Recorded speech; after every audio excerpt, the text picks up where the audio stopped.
I am so dismayed na dito pala sa Iloilo, I checked in sa Zuri Hotel papunta ng airport. My flight is at 6:40 in the morning. So I left early, 4:30 from the airport, from my hotel to the airport. Hindi gumagamit ang taxi dito ng mga meter. Ang charge niya sa akin is 600 pesos from Zuri Hotel to the airport. Sabi ko, hindi kayo gumagamit ng meter dito. Hindi po daw. Ha? Is it legal? Is it allowed? Oo. Ako kakain lang ako sa amang inasal uton. Kung anong lasa ng mga inasal doon. Tsaka parang may manukan doon, di ba? Oo, marami din. Sa Sila. munisipyo or sa mga inasal? Munisipyo muna kasi titinan ko anong itsura ng munisipyo ng Uton. Kasi alam niyo naman, di ba, na ang Kayo Uton. vlogger. Ang Uton kasi mas luma yan eh. Mas unang pinanganak ang Uton kaysa sa Iloilo. Kaya nag-ano ka naman. Bago pa nagkaroon ng Iloilo, may Uton na. Bali, Uton na ho tayo nito. Ang sinakya pala natin dito is taxi, hindi na tayo nag-jeep kasi ang jeep ay napaka-siksikan ho talaga. Nakita niyo naman kanina sa umpisa sa mga video, di ba, na may mga nakasabit na nga sa jeep. So, taxi na lang ho tayo dito. Tapos meron akong kasama din kasi dito na parang galing silang Rojas City. Yun.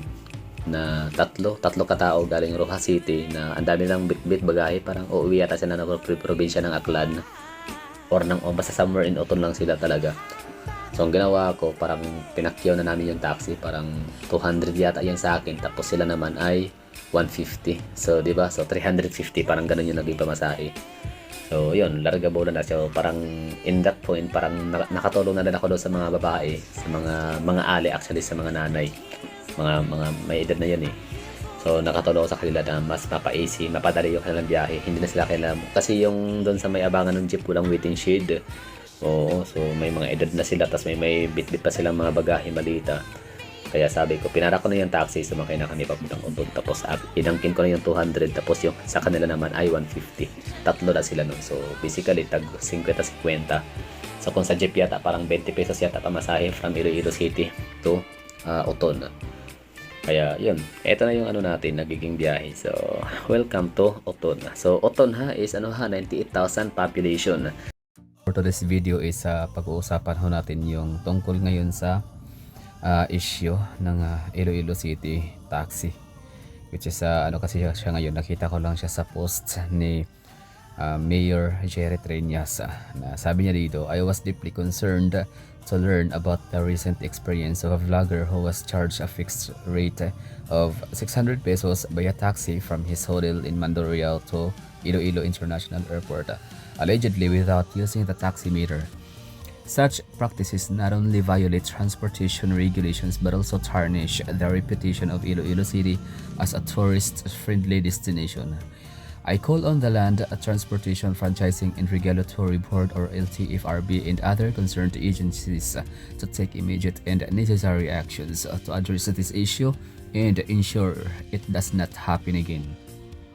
As we approach the Dinagyang Festival, I want to ensure that our transportation services meet the highest standards of integrity and fairness. Let us ensure that every visitor experiences the best of Iloilo City's hospitality and lives with only positive memories. So yun po yung statement ho ni Mayor Jerry Triñas ng Iloilo City in response regarding sa issue. Yun na nga sa vlogger na chinarge daw ng fixed rate na 600 pesos from Mandurria papuntang Iloilo or sa may Panggubatan, basta sa sa Iloilo International Airport, Cabatuan. Alright, yun. Well, ang pamasahe kasi doon, hindi ko pa na-try na mag-taxi from Mandurria to airport and vice versa via taxi. So ang aking sinasakyan kasi lagi is van from airport to Iloilo City.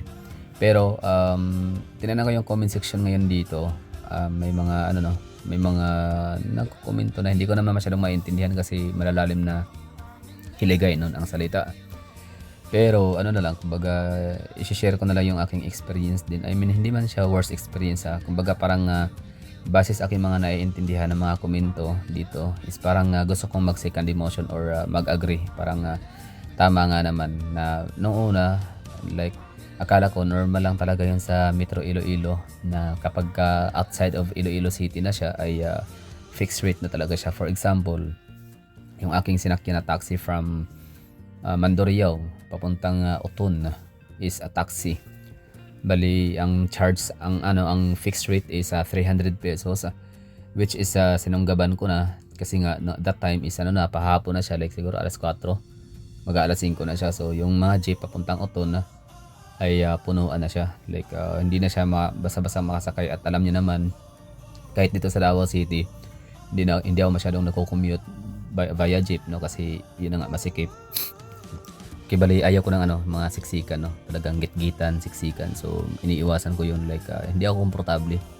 So okay lang din naman since ako gala, kumbaga may budget naman no, pang pamasahe talaga. Actually yung budget ko talaga every time na ako pumupunta sa isang lugar, isang ibang syudad, naka-ano ho talaga yan, naka-budget ho talaga yung pamasahe ko araw-araw for taxi basis, hindi talaga siya para sa jeep or tricycle. Anyway, so balikan ho natin yung biyahe ho natin from from Mandurriao to Oton, na ang charge is 300 pesos. So that time nga, kumbaga sinunggaban ko na siya kasi gusto ko nga, parang kinabukasan yata, parang I have to go to move na ako papuntang Boracay. So kailangan ko siyang kailangan kong ipuntahan talaga kasi yung Oton kasi kasama kasi yan sa kasama siya sa Metro Iloilo, and hindi pwedeng hindi ko siya mapuntahan, no. Siyempre maliban sa party siya ng Metro Iloilo ang Oton, so siya din ay historical na lugar, like wala pang Iloilo City dati, meron ng Oton, existing na siya. Kumbaga hindi pwedeng pumunta, kumbaga ang mga kalakalang galleon during sa Spaniards time sa Cebu, hindi pwedeng aalis ng Cebu or hindi makakapunta ng Cebu pag hindi dadaan ng Oton, at hindi pwedeng galing Manila papuntang Cebu kapag hindi dadaan sa Oton. So in short say, ang Oton is malaki ang kanyang ginagampanan as parang trade center. Tama ba? Trade center. Basta sa malaki ang kanyang ginagampanan, no, sa usaping pang negosyo at kalakal dito sa Pilipinas dati. Ewan ko kung Pilipinas lang ba, siguro international, I don't know. So siya, naging party, malaki ang kanyang meron talaga siyang history. So old siya talaga yung parang pinaka oldest town. Di ako sure pero parang ganun yung yung nabasa ko sa Wikipedia. Oldest town ang Oton. And yun na nga, party siya ng Metro Iloilo. So pinuntahan ko siya, so sinunggaban ko na yung 300 pesos, which is pasok din naman sa aking budget talaga araw-araw, no. And pangalawa, meron naman din kasi akong kasabayan na galing silang Rojas yata yun, Capiz. Yes, Rojas City, Capiz. So like 3 katao sila, mga may edad na, 2 ali na may edad, tapos isang binatilyo na may dala-dalang mga bagahe, na sila din mismo ay nahihirapan din sila na makasakay ng jeep kasi nga punuan. So ang ginawa ko na lang is syempre tinanong ko yung pamasahe papuntang Oton. I think nasa yata yun nasa 15 pesos. So magkano ba silang tatlo? 15 pesos o 45. Basta sabi ko, sige, sabay na tayo ng kumbaga taxi na lang kami, 4. Tapos ang gagawin na lang is hati na lang kami, no. Akin yung 200, isa ka na lang yung 100. Alam niyo yun. So kumbaga siya, kumbaga nakatulong na ako sa 3. At basta parang nakabenepisyo ako doon kasi nga napaka-convenient ng biyahe, hindi na kailangan makipagsiksikan nga sa jeep, makipag-agawan sa mga pasahero, makaupo lang papuntang Oton. So convenient kasi aircon, taxi, tas ang ganda pa ng mga taxi, Light of Glory. Shout out Light of Glory sa Iloilo City. And yun na nga, so natulungan ko rin kumbaga yung 2 ali na may edad na, and isang binatilyo na malayo pa pala ang Rojas City, no. Away masyado sila from Iloilo City. So yun, parang sinabay ko na lang sila. Usapan nilang 100, 200. So 200 yung akin, sa kanila yung 100 pesos. And parang ako yata yung pinakaunang bumaba, kasi sila medyo unahan pa sila sa yung binabaan ko, na basta mas ako yung pinakaunang bumaba. Anyway, so balikan ho natin yung istorya sa fixed rate, no, issue sa Iloilo City. So ang nangyayari kasi noon, nung galing kasi ako ng Guimaras that time. So from Guimaras, pagkadaong ko sa port, nangyari is sumakay ako ng jeep or tricycle ba yun, basta papuntang sakayan ng jeep ulit papuntang Mandurriao. Tapos from taxi pala. Tapos sabi ng taxi, saan pala punta nyo? Kasi sabi ko, dalhin nyo ko sa sa yung babaan, sakayan ng jeep or ng bus papuntang Oton. So sabi ni taxi driver na ka na lang, mag-taxi, diretso na lang tayo. Sabi ko, magkano kayang aabotin doon? Sa lang yan, lapit lang yan. Kung gaano ba kalayo, sa lapit lang yan. Kung diretso tayo, 300 pesos. So yan po yung sabi ng taxi driver na sinakyan ko from port, no? From Pantalan. Sa Maya Pantalan, no? Anong lugar nga ulit yun sa Pantalan? Parola, yan, from Parola. Yan, ngayon, sabi ko, sige, wag lang, i-drop mo lang ako doon sa may sakayan ng bus or jeep kasi gusto ko maka-experience na mag-commute ng mga jeep, ganun, papuntang Oton. So, yung binaba niya ako doon. So, hindi ko talaga yun, intended, hindi ko talaga siya balak na mag-taxi, no. Yun nga, sa kasamang palad, hindi man kasamang palad, kumbaga parang talagang siguro napapanahon, no, like kahit pa may unprecedented happenings na kaya syempre ayaw ko mag-taxi nga kasi gusto ko mag-jeep experience, pero dahil nga sa pagkakataon na hindi pwedeng makipagsiksikan at punuan yung mga jeep agawan, so taxi na lang. And yun, pagka taxi ulit, nung sinabi naman sa akin nung Light of Glory na taxi driver, na sabi niya magkano ba yung doon, magkano ba yung taxi lang, saan pala papunta? Sabi ko, Oton. Oton. Ikaso malayo yun, sir. Sabi ko, oo. Sa jeep kasi ganito, ganyan pamasahe. Kasi yun, labas kasi ng Iloilo City yun. So ang doon, ang magiging doon singil, isa na siya fixed rate, parang parang diretso na. Ganun ko, okay. Magkano ba? 300. So sige, tapos yung tatlo nga, yung dalawang ali, yung dalawang ali actually, no, sinabihan ko sila. Sabi yung punta niyo, Oton din kayo, di ba? Sabi na, oo, Oton kami. O di sama na tayo, magkano ba pamasahe papuntang Oton? Parang basta 15 yata or 20, not sure. Basta ang hiningi kong pamasahe nila is 100 pesos. So sabi, sige, akin na yung 200, sa inyo yung 100 pesos. Kasi meron, isipin, kinonvince ko sila, no? Sinilstock. Kumbaga, isipin nyo, mamasahe kayo sa jeep, tatlo kayo. Tapos meron po kayong dalang mga malita, ang bibigat niyan, siksikan. So kailangan yung kandungin. Di ba? Napaka-stressful niyan, napaka-hassle. Taxi na tayo, tara, bigyan nyo 100. Diretso tayo sa Oton. Kasi nung time na yun, gusto kong kasi akala ko kasi ang Oton, doon makikita sa palengke, malapit yung kay Villar na parang Vista Mall ba yun? Basta may mall si Villar sa Oton, yun pala, malapit lang pala sa yun, Mandurriao pa rin ang Oton, wala parang boundary. Anyway, so yun lang ang experience ko doon. So I thought na it's normal lang sa Iloilo na once nga labas ka na sa Iloilo City is hindi na siya gagamit ng metro. So I think it's allowed. I think it's I thought it's allowed or siya, normal or allowed, gano'n, no. Well, nakita ko ngayon dito sa comment section na may mga nagsasabi nga na normal yan, matagal na yan, Mayor, matagal na ho yung gano'n dito sa Iloilo. Once na labas ka na talaga ng Iloilo City, fixed rate na ho talaga yan, kontrata na talaga yan. So yun, ibig sabihin pala, yung mga ganong kalakaran pala sa Iloilo, sinasabi ng mga taga Iloilo mismo na matagal na, ay hindi pala siya pwede, no. Bawal pala yun, invalid, punishable by law, and illegal, no. So that's illegal pala siya. Kaya ayun, kaya nag-react si Mayor, di ba? Tingnan niyo, di ba? So kinall out ni Mayor yung ganung issue. So na-address siya. So it takes one vlogger para maayos yung ganung kalakaran. So sino yung vlogger na yun? Shout out sa kanya. Meron tayong ipi-play natin yung kanyang video sa hulihan. And of course, dito naman sa Davao City, kasi i-share ko na yun sa amin, ha. Metro Davao din kami dito, no. So pag sinabing Metro Davao, so hindi lang siya Davao City alone. So may mga cities and municipalities lies within the metropolitan area. So for example, Mati City ng Davao Oriental, Mako, Davao de Oro, Pantukan, Davao de Oro, Mabini, Davao de Oro, Nabunturan, Davao de Oro, Mabab, Davao de Oro, Tagum City, Davao de Oro, Carmen, Davao del Norte, Tagum City, Davao del Norte rather, Carmen del Norte, in Panabo City, Davao del Norte, in Santa Cruz del Sur, Diego City del Sur, Hagonoy del Sur, mga ganong mga ganong mga lugar. So kasama ho siya sa Metropolitan Metro Davao. So ibig sabihin, kapag sasakay ka ng taxi, hindi pwedeng kukontratahin, bawal yun. Once na isumbong ka ng pasahero, pwede ka talagang makulong, no? Kagaya nung nangyari sa isang taxi driver dito sa Davao na talagang nakulong siya. Oo, na-detain. I don't know, nakasuhan ba yun, nakalaya, nakabil. I don't know kung ano nangyari. Basta ang balita is nakulong talaga siya kasi ang pasahero from airport ay pupunta ng Kalinan, siningil ng 1,500. So Kalinan is siya, Davao City pa rin naman siya, district, Barangay Kalinan, Kalinan District, Davao City. Pero sobrang layo nun, like siguro mga 1 hour, nasa 40 kung walang traffic, nasa 40 to 1 hour to 40 minutes to 60 minutes ang biyahe.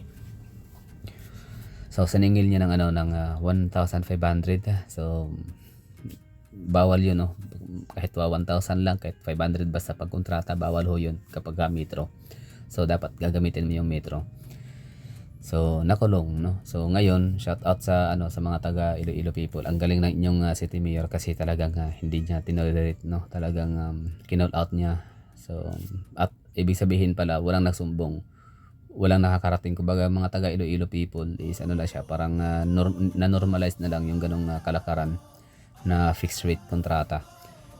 So until na merong isang vlogger o dayuhan ba siya o I don't know kung taga Iloilo, I don't know. So yun, binoise out niya yung kanyang sentiments, which is ang galing, nakahanga. Shout out sa iyo sir. Ano yun, Mamita Lakwachira. Ipe-play natin mamaya ang kanyang video sa huli. So ang sabi nga niya yun na nga, parang pwede ba yun na fixed rate. So yun. And balikan ho natin yung experience ko dito sa Davao City. For example, share ko lang din ha. Basta yung yun na nga, Davao City, Metro Davao is na hindi naman din nag-iisa. Hindi lang siya Davao City lang, no, ang binubuo ng metropolitan. So there's a lot of municipalities and cities lies within the metropolitan area. So minsan ako sumasakay naman ako ng taxi from Davao City papuntang outside of Davao City. So it's Panabo City, Davao del Norte. Siyempre kasama pa rin siya ng metropolitan. So metro dapat ang gagamitin. So ang pamasahe, ang ginagawa, alam naman kumbaga kinakausap ko naman lagi yung driver ng taxi na magkano bang siyempre di ko naman sinasabi na kontrata, ganun. Sabi ko, kuya, sir, saan ang punta sir? Sabi ko, Panabo City. Siya, layo yun sir ha. Oo, Panabo City. Sabi ko, kasama pa rin naman sa metro yun ha. Metro Davao pa rin yun, Metropolitan Davao. Kahit nga Tagum, kahit nga Mati, Nabunturan, Hagonoy, Dico City. Sabi, oo nga sir, alam namin yun, metro pa rin yun. Pero malayo yun sir. Ang ginagawa kasi dyan parang kumbaga pwede naman wala problema sir, oo, sige hatid kita, pero ikaw nang bahala sa akin. Parang ibig sabihin nung ikaw nang bahala sa akin is sa tip, parang ganun, or basta parang hindi siya low-key siya na kontrata, pero hindi talaga siya kontrata. So kunyari ni-record ko siya, taga LTO ako, LTFRB o ano pa man na ahensya na may concern sa kanyang issue, no. So siguro hindi sila makukulong kasi safe sila, kasi ang sinabi, sige sir, hatid kita. Metrohan syempre yun kasi Panabo City yun labas siya ng Davao City pero metro pa rin yun kasi metropolitan, Metro Davao. Pero ikaw nang bahala sir, yung kasi medyo may patsambahan kasi yan sir na pagbalik ko ng Davao City kung may backload. Kung wala akong backload sir, lugi, kawawa naman kami. Sabi ko, sige na, wala problema. Ay sorry. So ang ganito lang gawin natin, i-metrohan mo na lang, tapos ang ating babayaran ko ng 500 pesos. So ganun lang, metrohan. Pumapatak yung metro ko. Wag mong i-turn off ang yung metrohan, kailangan naka-on yan sa share. Talagang hindi pwedeng hindi i-on yung metrohan kasi once na merong checkpoint sa unahan, makita kami na hindi naka-turn on yung aming metrohan, patay kami.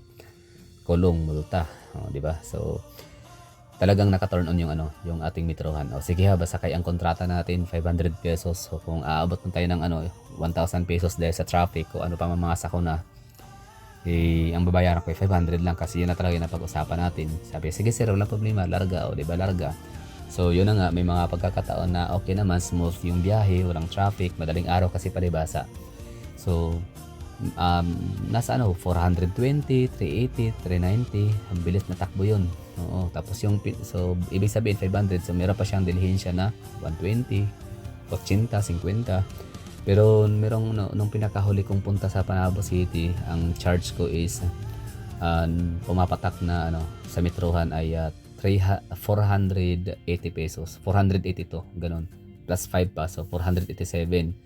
So ibig sabihin ang kanyang ang aming kontratang 500, so meron pa siyang sukli na 13 pesos. So yun yung parang naging niya, bilhin siya, parang tip. Ganun na-traffic kami. So hindi naman namin yun baga basta kontrata 500 pesos. Pero siya kontrata talaga na yun yung kalakaran. So kung ikaw ay pasahero, pupunta ka ng outside of Davao City, nakasama pa rin sa metropolitan area. So syempre, metrohan talaga yan papatak. Pero syempre, mo na yan, initiative mo na yan kasi ang layo nga. Ang layo ng ng Davao City sa Panabo City, sa Tagum City, Carmen, Mati, Pantukan, malayo yun ha. So lugi yung kawawa yung driver na babalik ng Davao City nang walang backload. So yan, tawag doon initiative. Okay, so basahin natin yung comment section ni Mayor Jerry Triñas, and sa last portion is yung yung vlogger, mapapanood natin.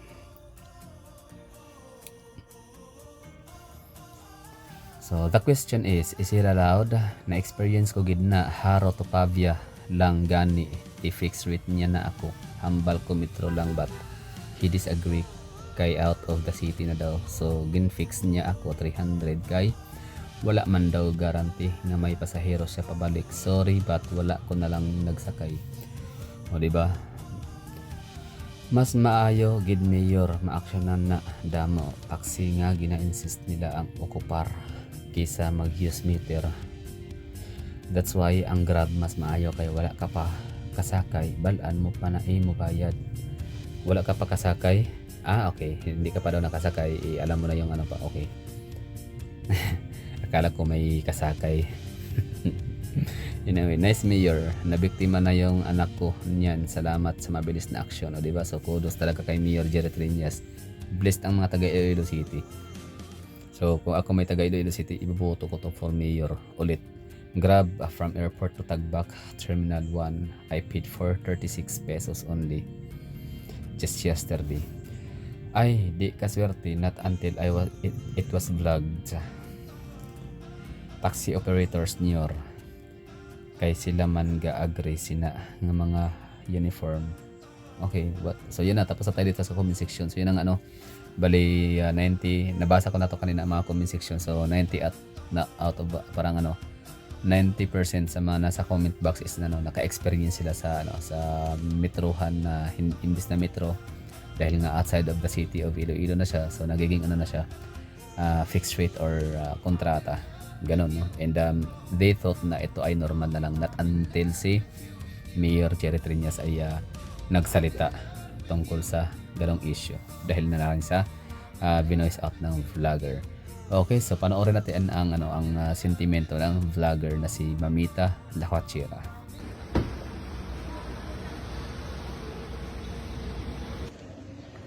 I am so dismayed na dito pala sa Iloilo. I checked in sa Zuri Hotel papunta ng airport. My flight is at 6:40 in the morning, so I left early, 4:30 from the airport. From my hotel to the airport. Hindi gumagamit ang taxi dito ng mga meter. Ang charge niya sa akin is 600 pesos from Zuri Hotel to the airport. Sabi ko, hindi kayo gumagamit ng meter dito. Hindi po daw. Ha? Is it legal? Is it allowed na hindi kayo gumagamit ng meter? Ang distance from Zuri Hotel to the airport is around 20 kilometers, mga 20 minutes drive. More or less, pareho lang sa Cebu. Sa Cebu to the Mactan International Airport na gumagamit ng meter. Ang binabayaran ko doon is 300. But here, from airport to the city, wala talaga daw gumagamit ng meter. Sometimes they charge 600 or 700. Or in my case, I paid for 600 pesos on a flight that is 6:40. I left from the hotel at 4:20 in the morning. Madali lang yun, 20 minutes kasi walang traffic, and I was charged with an embarrassing 600 pesos. Ganun ba talaga dito sa Iloilo? From my hotel sa Zuri, hindi ko alam kung anong street yun, papuntang dito sa airport ninyo. Hindi kayo gumagamit ng meter. Ano to, legal ba to? LTO? Ano ba tong meron dito sa inyo? sa Iloilo, bakit ganito yung hindi kayo gumagamit ng meter? Ang nag-charge kayo ng flat rate. In my case, 600. In some instances nga daw, is 700. This is quite embarrassing, no?